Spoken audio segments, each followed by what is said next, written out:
Strong fallout from the alleged plot to assassinate Saudi Arabia's ambassador to the U.S. The chairman of the House Homeland Security Committee says Iran has spies in America. Specifically, he says, people who work at Iran's mission to the UN and Iran's interest section in Washington. We, to me, should get rid of either all of them or most of them and send a clear signal. King says they all could be expelled on suspicion of spying. He says he knows the Iranians in those offices he suspects of spying, but their identities are classified.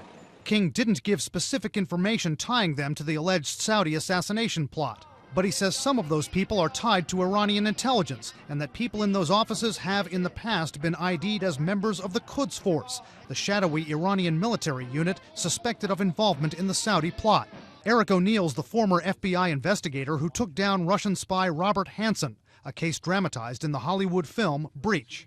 I asked O'Neill about the allegation that the plotters wanted to bomb the ambassador at a restaurant. Could someone at their interest section in D.C. maybe give the information to the Iranians that the ambassador wanted to go to a certain restaurant or was frequenting that restaurant? It's certainly possible. That is the sort of actionable intelligence that a spy, that is gold to a spy. O'Neill says by day the interest section employees may be processing visas, but in their spare time, he says, they could be recruiting sources. We called and emailed the interest section, then went over there. This is the Iranian interest section here in Washington. It works through the Pakistani embassy, but the Pakistanis say they don't control what happens here. They just pass messages to and from both governments to each other. We're going to go in here and see if anybody wants to talk to us to respond to Congressman King's comments. I'm met at the door. Yes, hi. I'm Brian Todd from CNN. I'm recording this because we're rolling on this. I wanted to see if Mr. Shirazi or Mr. Rahmani can come in. They're not available? Can they come outside and speak to me? I said they're not available.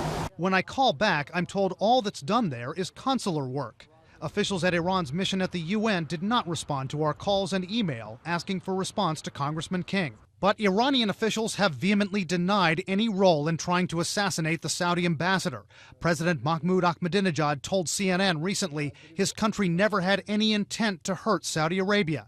And even if they did, he said, they wouldn't do it in the United States. Brian Todd, CNN, Washington.